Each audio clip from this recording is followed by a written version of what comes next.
Espacio vecinal, La Atenea. Hoy, especial 8M. Desde el espacio vecinal La Atenea y, organizado por feministas de Distrito Salamanca. Debate sobre la situación actual de la mujer en España. Presentado por Francisca Moya. Doctora en Historia por la UNED. Esta charla la ha coordinado Silvia, que es poeta, que es socia de la Atenea y feminista de nuestro distrito, y que tiene, como podemos ver, buenos contactos y buenas ideas. Así que la propuesta es de ella y ya le paso para que los tenga. Pues muchas gracias, Marisa. Ella es el alma de la Atenea, está clarísimo. El corazón del espacio de la Atenea. Y muchas gracias a todos ustedes por venir. Le quiero dar las gracias especialmente a una amiga, María José, que como ven es la única jovencita que tenemos aquí y ha venido desde el Quinto Pino con un trabajo tremendo que tiene en el Museo del Prado. Ella estudió Historia del Arte y acabó una posición muy importante y está allí trabajando y ha venido a esta charla. Se lo tengo que agradecer. Y luego mi amigo Dries, el escritor marroquí que ya presentamos en octubre, Paquita Tierra de Moros, aquí. Y no sé si alguno de ustedes acudió. Y bueno, voy a presentarles a las intervinientes. Ella es Francisca Moya, historiadora, premio extraordinario de doctorado. Y contacto de ella, yo no la conocí en persona, fue a través de una amiga común. Y yo fui amiga de su hermana, que bueno, nos dejó hace poco. Entonces, contacté con ella y le expuse de lo que queríamos hablar. Ella me dijo que no era especialista en esto. Ella se ha especializado en la historia de la mujer desde el siglo XIX hasta la transición. Y sobre todo en la represión de la mujer en la dictadura franquista. Pero bueno, me dijo que iba a preparar algo y la verdad que le debemos estar muy agradecidas porque ella está todo el día investigando, está con los libros más ahora, todo el día en archivos y encima no vive en Madrid ciudad, pero bueno, ha tenido el detalle de venir. Y luego tenemos a ver si lo digo bien, Nilufar Saberi. Perfecto. Que es la mayor activista iraní que tenemos en este país, en España. No solamente lucha por los derechos de la mujer en Irán, sino por las mujeres en cualquier país teocrático, autócratas, Afganistán, etcétera, etcétera. Entonces es una mujer que, bueno, tenemos la suerte, me dijo, no sé si llegaré a tiempo, no sé si llegaré a tiempo. Y tenemos la suerte de que ha querido venir desde Carabanchel, donde acaba de dar una charla sobre el tema de la ablación y se ha venido desde allá hasta acá, o sea que más agradecidas no podemos estar. Y acaba de llegar, y tengo que nombrarla, acaba de llegar una amiga queridísima, bueno, han llegado dos, pero es que una de ellas es el artífice de que esté Francisca Moya aquí. Esta mujer, si hay alguien que podemos llamar mujer coraje, es a ella, Victoria Eiroa, gallega. Desde aquí se verá su primera sesión de radio y mañana tiene su primera sesión de quimio, pero no ha querido faltar, no ha querido faltar. Y ella fue quien me puso contacto con, sí, me emociona la verdad, fue quien me puso contacto con Francisca Moya. Y bueno, pues puedes empezar. Bueno, pues la verdad es que es muy agradable, estoy muy contenta. Gracias Vicky, gracias a todos, gracias a ti. Gracias por estar aquí, por invitarme en un día y en una tarde tan introspectiva. Yo de verdad te agradezco mucho y admiro vuestro trabajo porque es difícil hoy día que haya todavía ganas de trabajar y de hacer cosas, pero veo que hay coraje y ganas y se consigue. Yo soy de Tres Cantos, también estoy en una asociación de mujeres, bueno, de gente de izquierdas, de mujeres que hacen actividades similares como las vuestras, intento participar todo lo que puedo y creo que merece la pena. Creo que tenemos que dar participación y participar con todo lo que podamos para intentar cambiar en lo que sea posible esta sociedad en la que nos estamos sumidos, ¿no?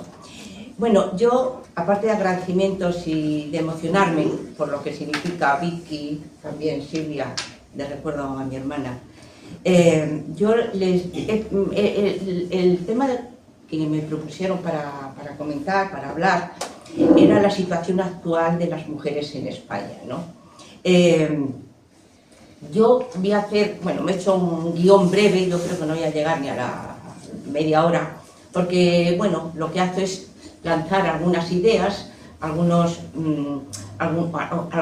reflexiones que yo he ido realizando, que he ido leyendo, que he ido viendo y que incluso he experimentado personalmente. Yo creo que aquí, pues, todos los que estamos aquí, todas las que estamos aquí, tenemos mucho que ver con lo que yo creo que voy a contar, ¿no? Voy a seguir un guión y primero voy a girar esta intervención en tres ejes centrales, ¿no? Por un lado, pues voy a mostrar la situación más positiva de la que nos encontramos las mujeres en la actualidad. Es decir, los grandes logros alcanzados en los últimos años a favor de las mujeres. Por otro lado, hablaré también de algunos hitos históricos para recordar de dónde partíamos, de dónde veníamos antes de encontrarnos con la situación que vivimos en la actualidad. Y me centraré fundamentalmente en dar una visión más pesimista, menos optimista, al plantear algunos de los grandes y graves problemas con los que nos seguimos encontrando las mujeres en la actualidad, ¿no? Bien, bueno, pues comenzaré diciendo que ciertamente hoy la situación legal de las mujeres españolas se encuentra en una posición que podríamos denominar admirable si nos comparamos con el resto del mundo, incluso con países de nuestro entorno más cercano, puesto que se goza de una de las legislaciones más avanzadas en materia de derechos y de igualdad entre los sexos. Por cierto, claro, una cosa es la ley y otra es la realidad, como iremos viendo, ¿no? Pero de todos modos, cualquier balance que nos propongamos hacer sobre la evolución del papel social de la mujer en los últimos años, tenemos que empezar reconociendo que el cambio ha sido espectacular. En este sentido, pienso que España es un caso extraordinario si tenemos en cuenta de dónde partíamos, de una dictadura y de un patriarcado muy implantado en la sociedad. Antes que nada, hay que decir que para valorar el presente es fundamental echar la vista atrás. Yo soy historiadora y eso creo que es importante resaltarlo, ¿no? Conocer nuestro pasado, más aún en un momento en el que la democracia parece que está en cuestión, el concepto de libertad está perdiendo su significado real y surgen nuevas voces que no se desprenden de la lacra patriarcal.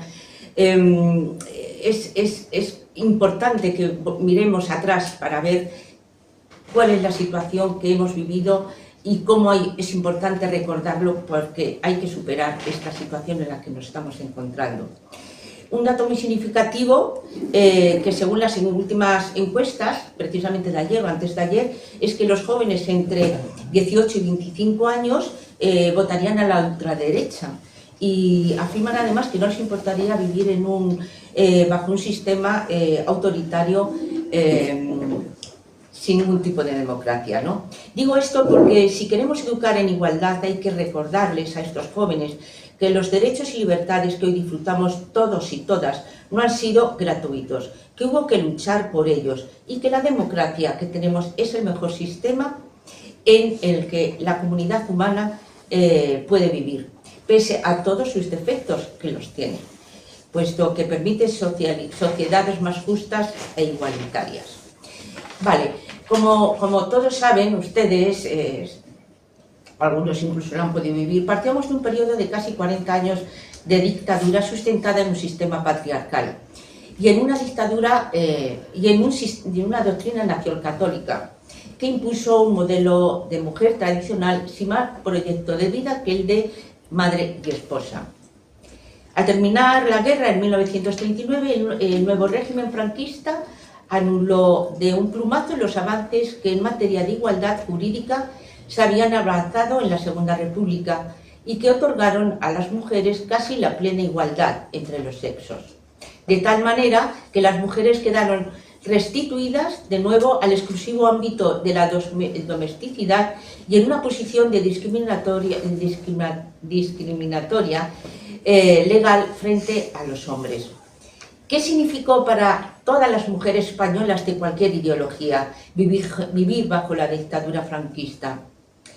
Al margen de la represión política y ausencia total de libertades para el conjunto de la sociedad, para toda la población.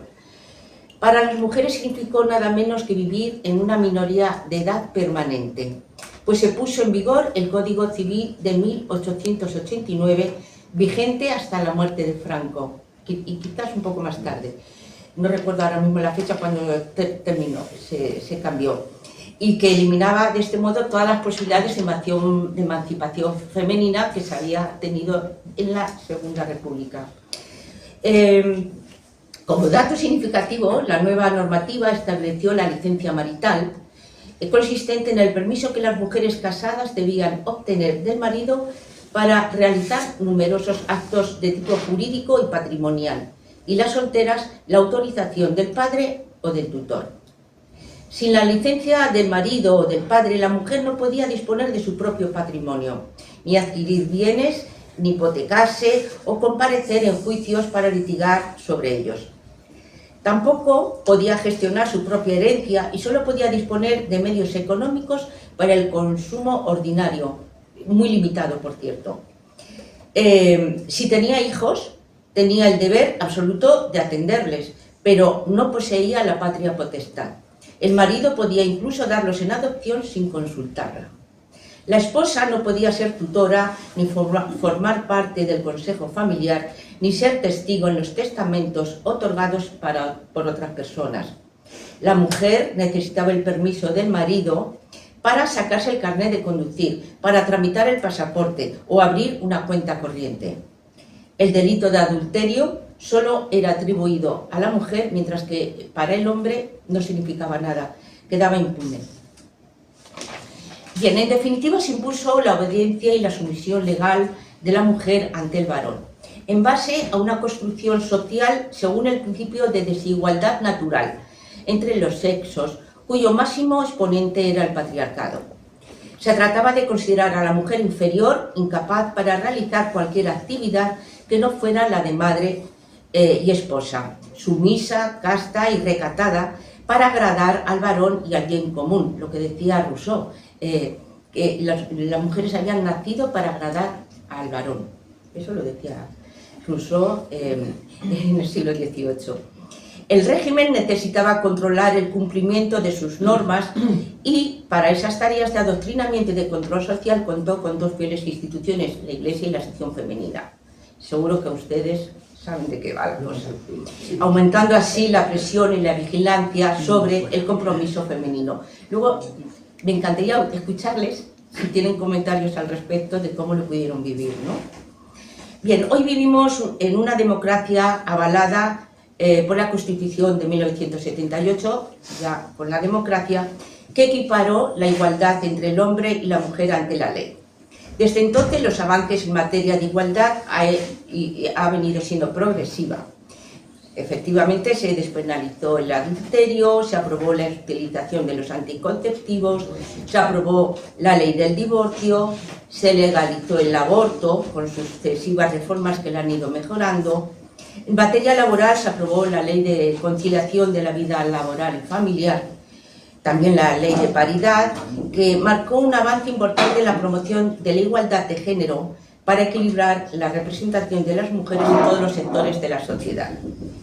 Como dato positivo, hay que decir que en el ámbito político, tras las elecciones legislativas de 1919, el Congreso español era el más paritario de toda Europa, con un 46,8% de representación femenina.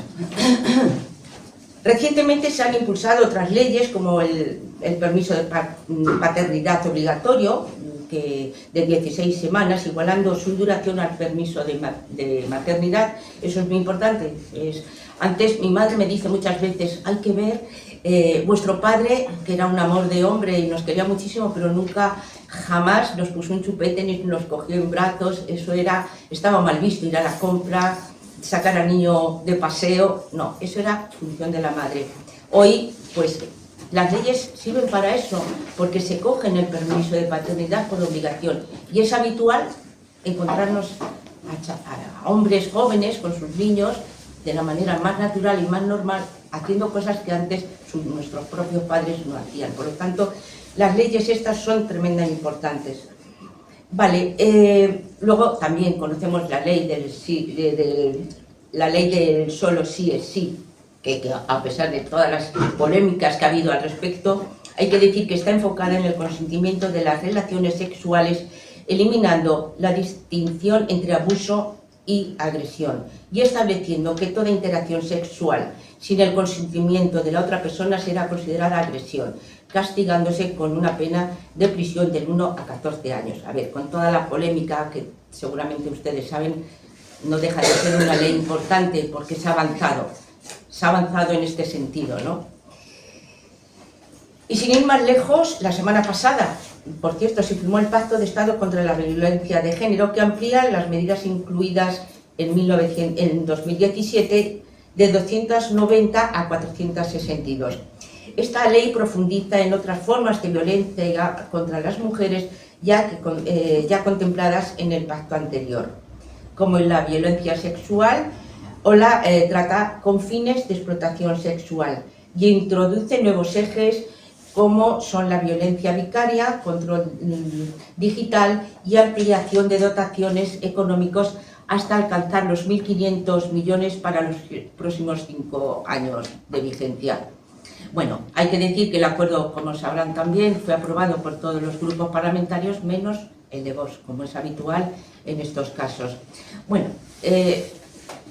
aparte de estas evidencias tan estupendas, es cierto que durante estos 25 o 30 años se han dado a pasos de gigante para conseguir equilibrar la situación de los derechos femeninos, pero también es evidente que quedan muchas cosas que solucionar. Por ejemplo, a nivel legislativo se mantiene la discriminación entre la sucesión de la corona, que aunque no seamos monárquicas, pues no deja de ser un hecho muy simbólico, ¿no? Seguimos teniendo la brecha salarial, que continúa estando en cifras altísimas, pues existe un 13% en el sector público y un 19% en el privado todavía de esas diferencias, como también con la promoción, para los puestos directivos, existe un impedimento que se conoce como el techo de cristal, que son las barreras invisibles que encuentran las mujeres a la hora de abrirse paso en su carrera profesional y progresar hacia puestos de mayor responsabilidad. Todavía en España, 6 de cada 10 mujeres renuncia a su carrera profesional a ser madre. El peso de los cuidados continúa estando en gran medida en manos de las mujeres. Yo aquí me voy a contar una anécdota personal. Yo antes de... Bueno, al mismo tiempo, yo vengo también del mundo de trabajo en la empresa privada. Yo trabajaba en un banco y era un momento en que a las mujeres, sobre los años, pues hace 10 años, no, 12. Y los grandes directivos se daban cuenta que las mujeres eran muy capaces, eran muy válidas, pues para temas de gestión, para temas de captar clientes, etc. Entonces decidieron que sí, que había que promocionarlas a directoras. En este sector, como el de muchos, estaba la mala costumbre de que había que trabajar mañana, tarde y noche, aunque no se hiciera nada en efectivo, pero había que estar presencialmente. ¿Qué sucedía? Que los hombres pues se quedaban por la tarde sin ningún tipo, vamos, era sagrado que el hombre se quedara en casa, aunque solamente tuviera que coger el teléfono o las comidas del mediodía se podían prolongar después una buena partida, mientras que mis compañeras directoras de oficina, que sí habían llegado a ese cargo de dirección, pues rápidamente no iban a comer, se comían un bocadillo como podían, se preparaban sus informes, se preparaban su trabajo del día siguiente, hacían lo que podían porque a las 5 de la tarde se tenían que ir a recoger al niño al colegio. Y eso era así, y eso yo creo que sigue así muchas veces. Eso es una práctica que desgraciadamente, aunque se van cambiando, pero las mujeres en este sentido, aunque lleguen a ciertos cargos de responsabilidad, nunca llegan al máximo, porque entre otras cosas tienen que renunciar. Otras compañeras mías renunciaron a ser madres o tener una vida familiar, se dedicaron en cuerpo y alma al trabajo de la empresa y con el tiempo se vieron pues que habían perdido una oportunidad pues de vivir otro tipo de experiencias también, ¿no? Bueno, era una anécdota pues para ir avanzando y bueno, para hacer una reflexión al respecto. Pero lo peor de todo y lo insoportable que seguimos viviendo y que vivimos en la actualidad es la violencia de género o machista, como a mí me gusta llamarlo, porque yo creo que especifica mejor la violencia del hombre sobre la mujer, ¿no? Hoy disponemos del número real de mujeres asesinadas, pero ¿cuántas ha habido en la historia a manos de sus maridos y compañeros? Y peor aún, todavía, y muy grave, es que hay grupos que lo niegan que exista esa violencia, sobre todo por grupos ultraderechistas, etc. Bueno, luego lo vemos en todo caso. Desde el 2013 que hay registros, han sido asesinadas mujeres, 2.296 mujeres por violencia de género. Eso desde 2003 que hay registros. Y en el mes de diciembre ya había 2 mujeres. Yo creo que hoy, que ya estamos a primeros de marzo, ha habido alguna más, ¿vale? España ocupa, sin embargo, fíjense qué curioso, que esto también es objeto de análisis. El 4.º lugar está por detrás de Suecia, Dinamarca y Países Bajos. ¿Qué pasa? Eso también es posible que nos haga reflexionar. Bien, por otro lado, bueno, pues el número de menores asesinados asciende a 62 desde 2013. Tenemos ese número ya cuantificado y hay 474 menores que han quedado huérfanos o huérfanas de madres asesinadas por violencia machista. Aparte de los asesinatos, proliferan las violaciones individuales o en grupo, la mercantilización del sexo, uno de los mayores negocios con la trata, y los abusos y malos tratos de tipo psicológico, que por desgracia pues abundan. Y eso pues tenemos muchos ejemplos, quizás incluso cercanos. Pues ¿qué está pasando? ¿Qué es lo que sucede? Nos preguntamos ¿por qué seguimos en esta situación? Nos encontramos con resistencias importantes por parte de grupos nostálgicos del pasado patriarcal, sectores conservadores y de la ultraderecha más reaccionaria, machista y misógina, que continúa poniendo trabas para alcanzar la plena igualdad entre los sexos, negándose a seguir y a apoyar no solo las leyes, sino también haciendo alarde de ello públicamente. No hay más que ver un poco en las redes sociales, incluso algunos medios de comunicación, ¿no? Me refiero particularmente a Vox, no lo puedo remediar, pero también otros colectivos protagonizados por varones y algunas mujeres que niegan, por ejemplo, lo que decía antes, la violencia de género. Consideran que con las nuevas leyes y la actitud de las mujeres que se rebelan contra la desigualdad y la violencia sexual, los hombres se sienten amenazados porque consideran que con ello pierden todos sus privilegios históricos. Bueno, las mujeres reaccionan. Hoy día las mujeres reaccionan. Sí, hoy día, luego lo comentamos todo, ¿vale? Hoy, ¿qué pasa? Que las mujeres están reaccionando, han reaccionado, ya no soportan situaciones de maltrato y o simplemente no quieren, han dejado de querer vivir con ese hombre. En el momento que existe un planteamiento de salir, de dejar esa relación, esos hombres consideran que es de su propiedad y entonces es cuando se producen, yo creo que es el origen de muchos problemas por los que hay violencia, ¿no? Porque todavía se sigue considerando que tienen el derecho de dominar a la mujer y de poseerla, sin más. Pero bueno, hay muchas más razones, quizás alguien lo pueda explicar mejor. Bien, Por otro lado, existen también otra cuestión, como son los micromachismos, que a mí me gusta mucho hablar, verlo, ¿no? Porque los vemos casi a continuo y quizás nosotras a veces también somos partícipes de ello, ¿no?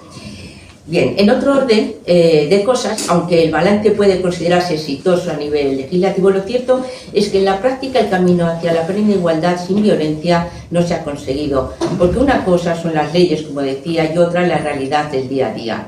Actos aparentemente menos dañinos, pero que también esconden comportamientos machistas y misóginos, como las llamadas los micromachismos.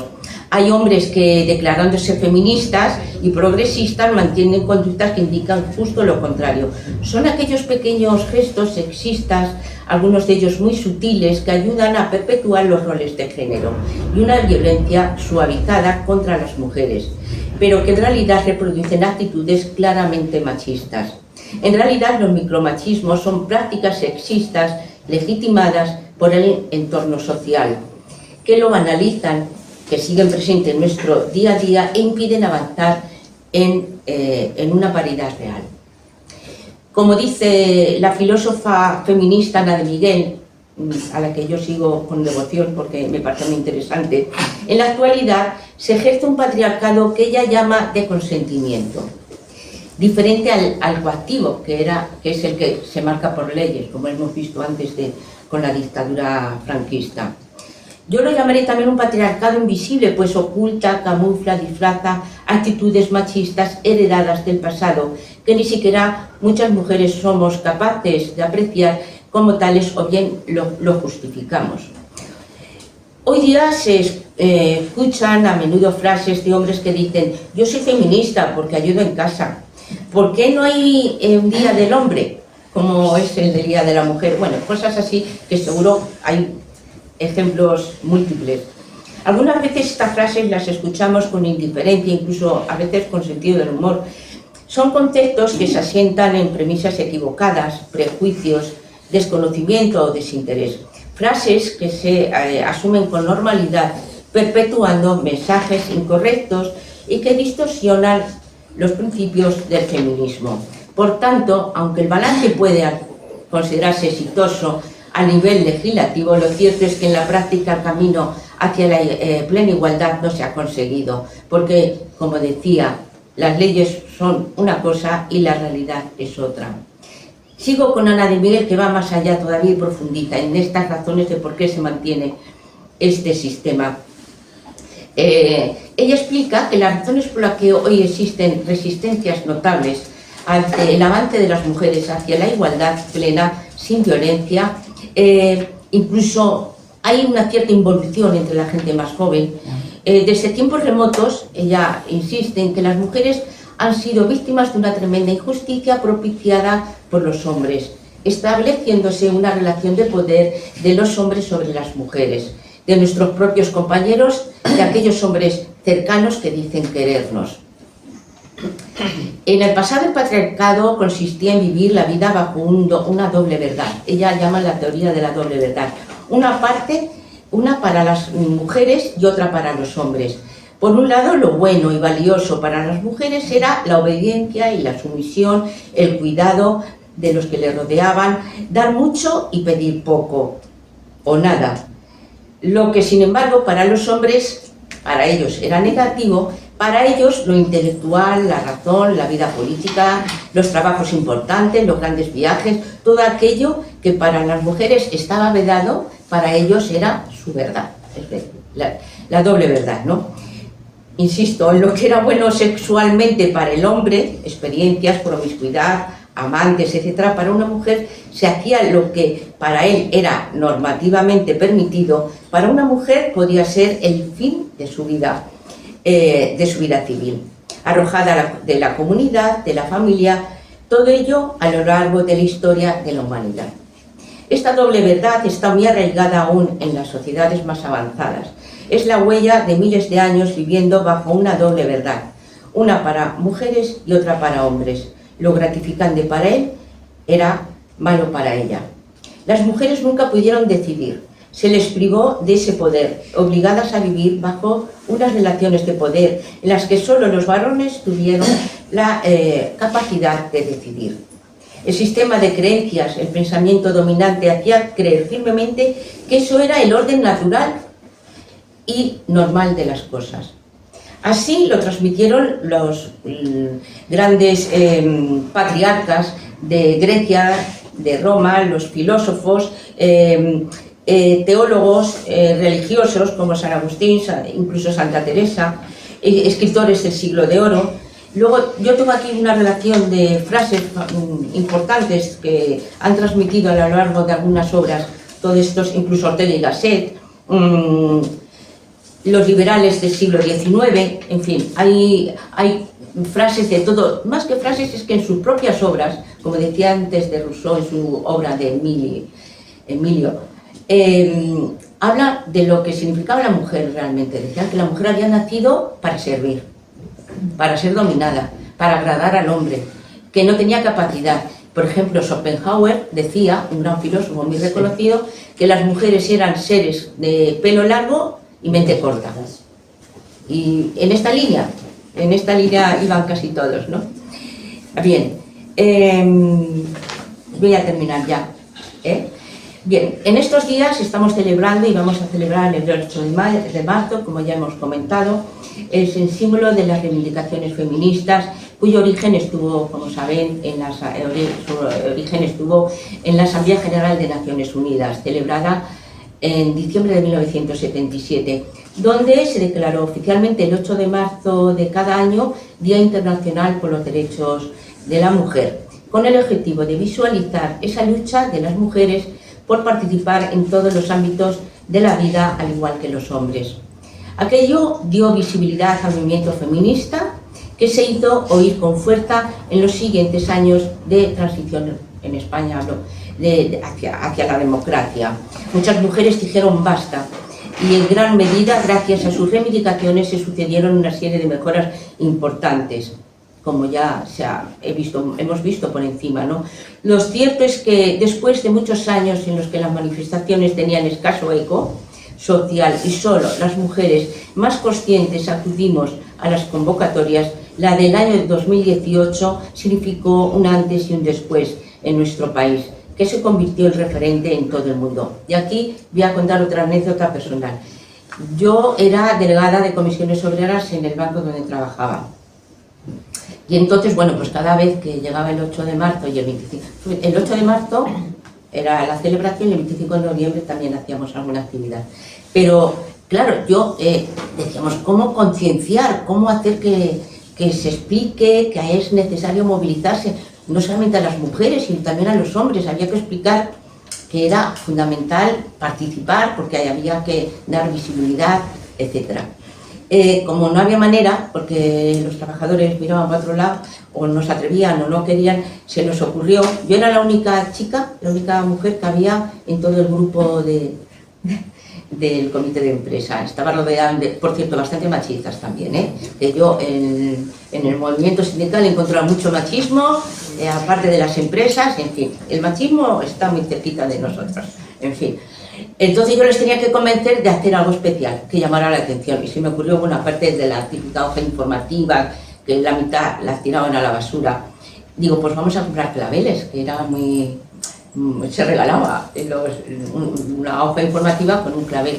Me fui a una tienda de flores, encargué, no sé si fueron 3.000 flores para repartir a la entrada del trabajo, a la gente que iba llegando, en la salida del metro, etc.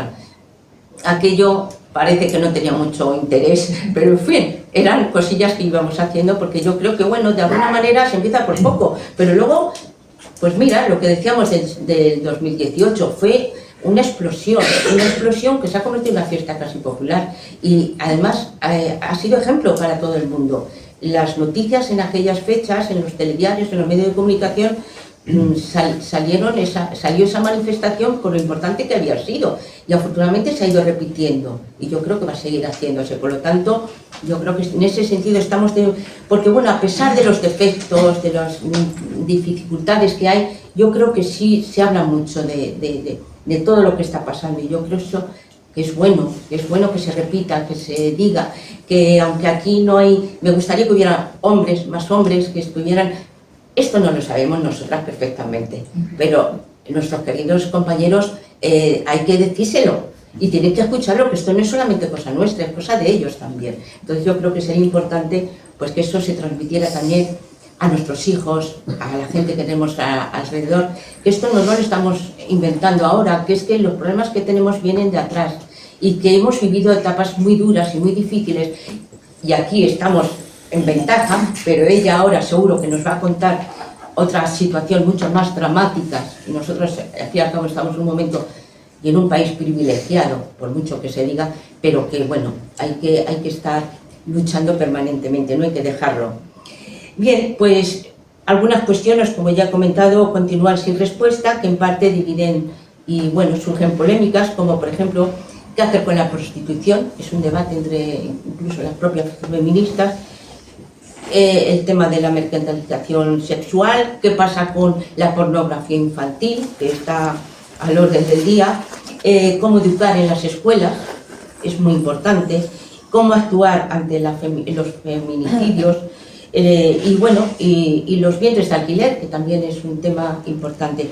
Bueno, son grandes retos que yo creo que tenemos por delante y otros muchos más, y yo con esto acabo y les doy las gracias por escucharme. Espero que no haya sido aburrida y que les haya